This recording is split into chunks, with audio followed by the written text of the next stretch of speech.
Lisa, let's make sure we're thorough this time, all right? We'll be away for 6 days on this trip. Okay, I've got plenty of time to clean thoroughly. Looks like I can get some good housework practice. I'll go for it, Lisa replied. She understood the importance of the task.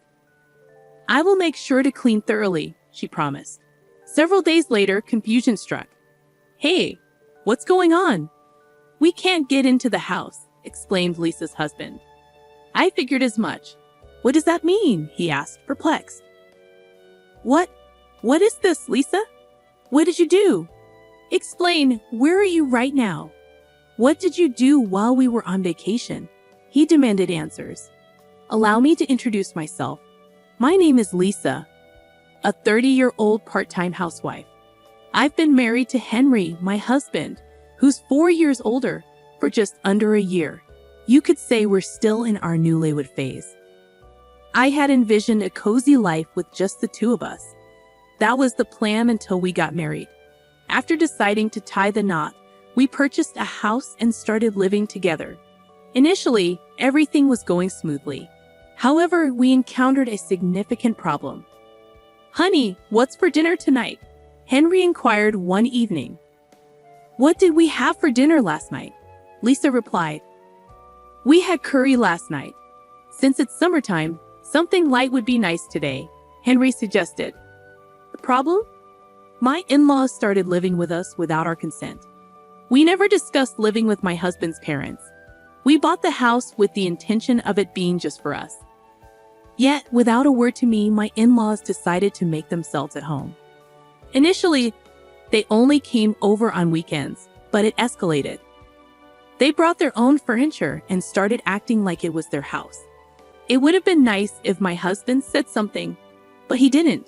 He acted like a child in front of his parents with no opinions of his own. I'm worried. Mom, are you feeling the summer heat? Are you okay, Dad? Henry fretted. I didn't realize until after we got married, but my husband has always lived with his parents. I had only visited his parents' house once before the wedding, just to introduce ourselves, so I had no idea what his lifestyle was like. I had no inkling that he was such a mom's boy and a daddy's boy. Suddenly, living with his parents became stressful enough, but there was even more on top of that. Hey, Lisa, there's nothing I can eat for dinner today. Can you make something else? My husband asked. Isn't fish with boiled vegetables, greens, and soup okay? I suggested. I'm not in the mood for fish. I wanted meat today, he replied. My mother-in-law was acting like a princess as usual.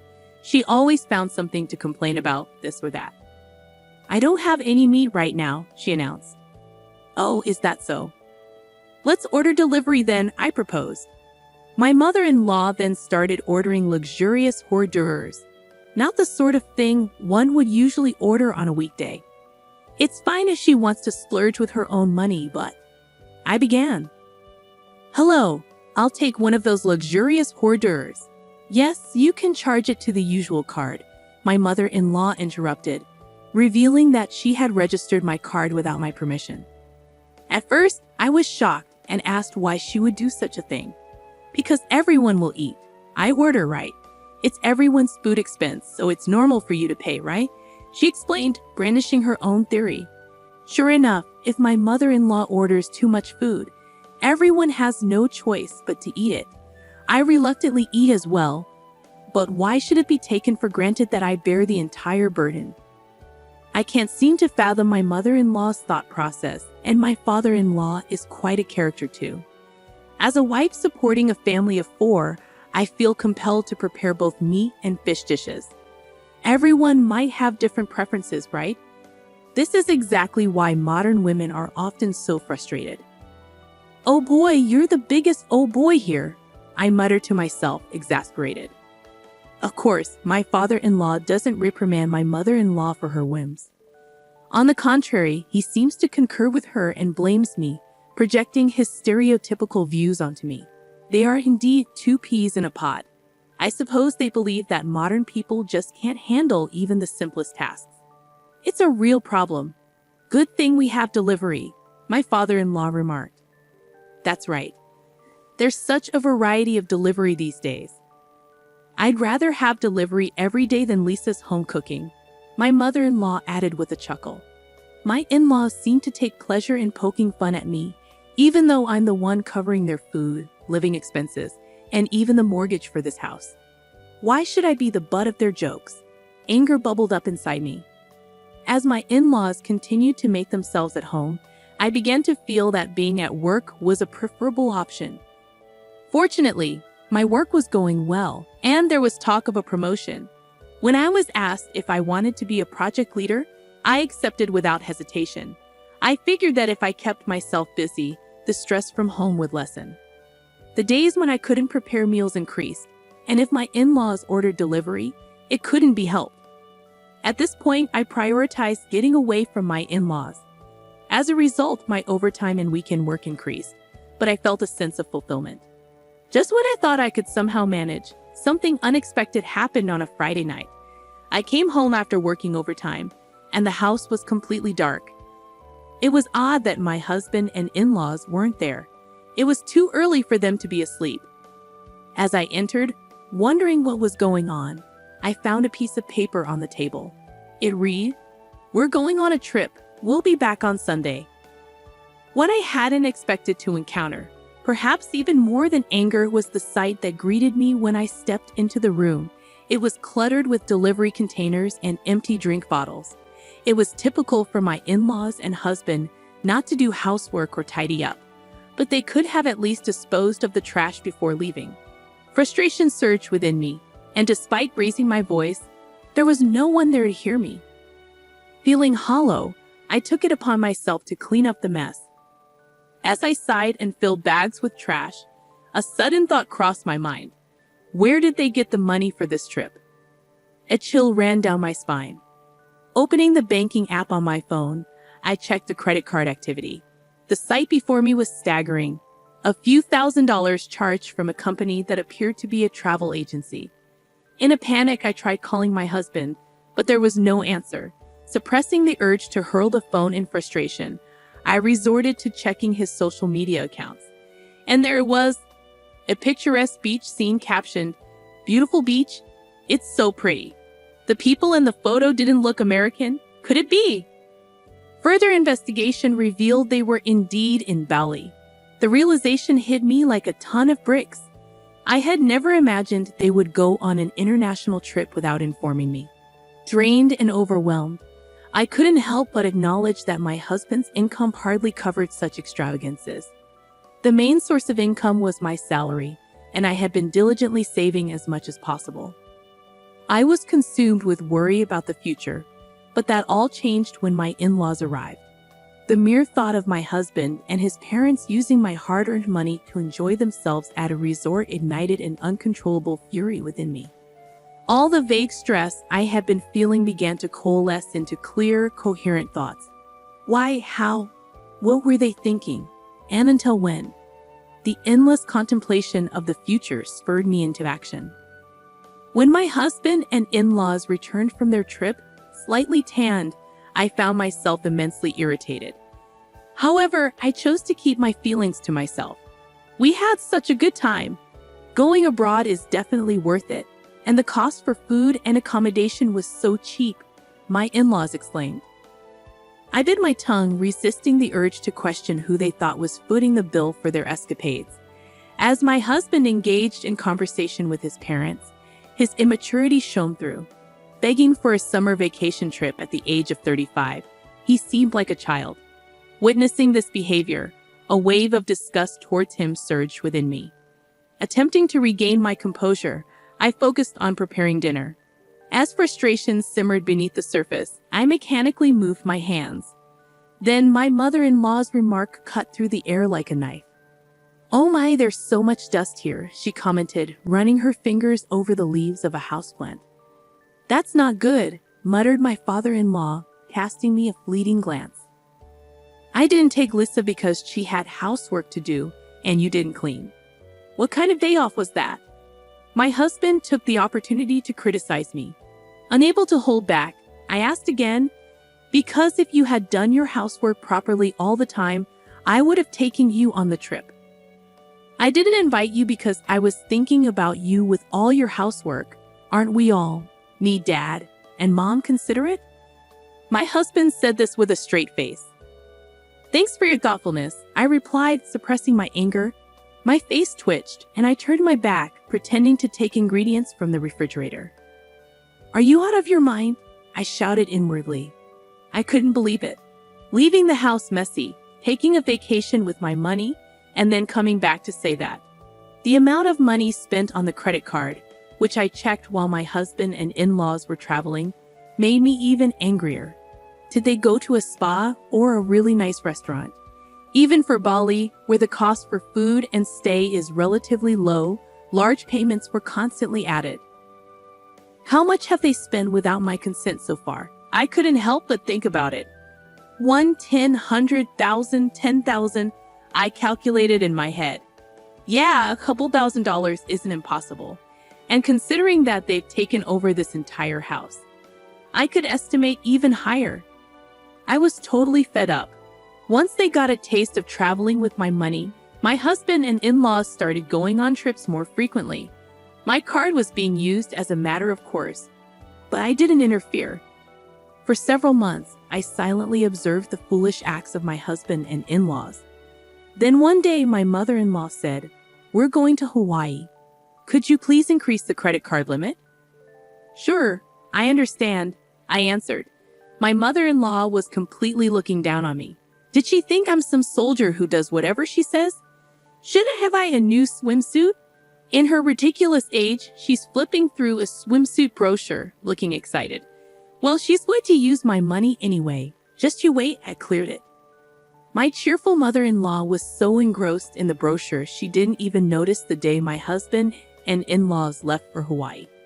The room was the messiest it had ever been.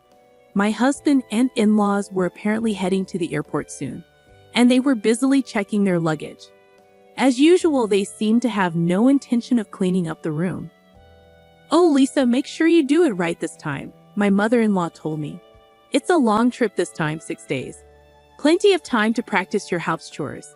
"Good luck, Lisa," my father-in-law added cluelessly. What is he talking about? Seeing it was about time, all three of them started to rush. They're chatting and leaving, looking genuinely excited. "Understood, I'll make sure to clean thoroughly," I said, though they probably didn't hear me due to their chatter. 6 days later, the day my husband and in-laws were to return home, I was gazing at the night view. Even though it was a weekday, I had taken a rare paid day off and was enjoying a drink in a lavish hotel. My husband calls. I let out a sigh, leave my seat, and answer the call. "Hello? What the hell is going on?" "I can't get into the house." My husband sounds quite panicked. "I thought as much," I said calmly. "What do you mean? What's happening?" My husband asked frantically. "It's not surprising you're freaking out. After all, the house is vacant. There should be a for sale sign at the entrance, and not a single piece of furniture should be visible from the windows," I remarked. "Lisa, what have you done?" my husband demanded, his voice rising. "Where are you? What did you do while we were away?" I could hear my mother-in-law and father-in-law yelling in the background. "I cleaned up just as ordered," I answered nonchalantly. "Well, as all three of you were left stunned," I decided to explain. "I went ahead and put the house up for sale, the land too. It's completely clean now, nothing's left inside."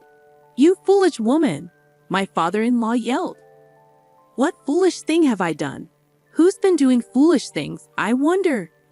"You all sure had a great time using your daughter and money and living it up," I retorted. "Lisa, don't be mean. Quickly change it back. What are we supposed to do? You'll also be in trouble without a place to live, right?" my husband pleaded, his voice almost teary. "I won't have a problem. The house was bought by me in the first place, and all I did was sell it. I've decided on my new place to live. Yes, the house was purchased with my considerable income. Of course, it's under my name. It was a house to which my husband had no rights," I explained firmly. "How could you? It was our home. How could you sell it without permission?" my mother-in-law exclaimed. "Please save your sleep talking for when you're asleep. It was never your home to begin with. You were just freeloading, right? Parasiting off me, right? I countered sharply. I've made up my mind. I can't continue like this, losing everything. I need to exterminate and rid myself of these harmful pests, I declared. How dare you speak to Mom like that? My husband's words were met with my swift retort. You're the pest too. I want a divorce. I'm going to demand my money back, which you've recklessly spent. I've already consulted with my attorney. The amount is... Before I could relay the amount, I heard a loud clatter on the other end. It seemed that my husband, in shock, had dropped the phone. What happened, Henry? What's wrong? The voices of my mother-in-law and father-in-law echoed clearly, worried for their son. Oh, Dad. My husband started crying like a child through the phone. I could only pull back in disbelief. Knowing that any further conversation would be futile, I hung up the phone and sat back down, sighing. It had become second nature to me, but today, it was different. It was a sigh of relief. At last, I had finally cleaned house. Good job, I toasted to myself, sipping champagne.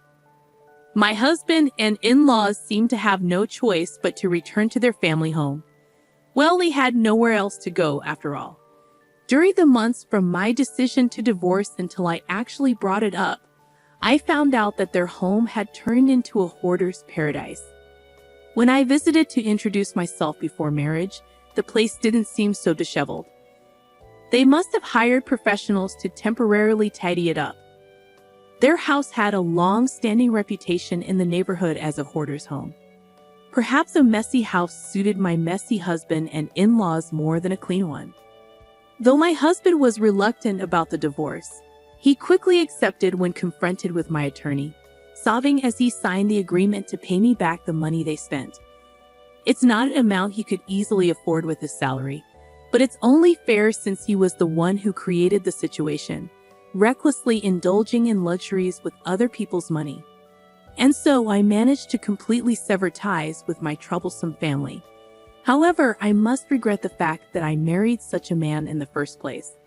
Before we got married, I somehow managed to spin his troublesome traits in a positive light, finding him charming and laid back despite his flaws.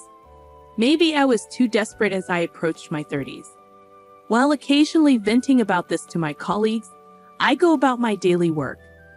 Will I be single forever from now on? I ponder aloud.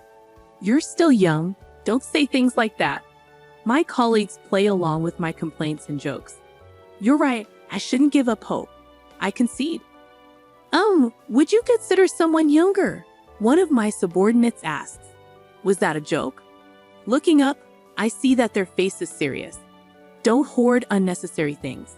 Cleaning is important, but maybe, just maybe, I don't need to give up hope, I realize.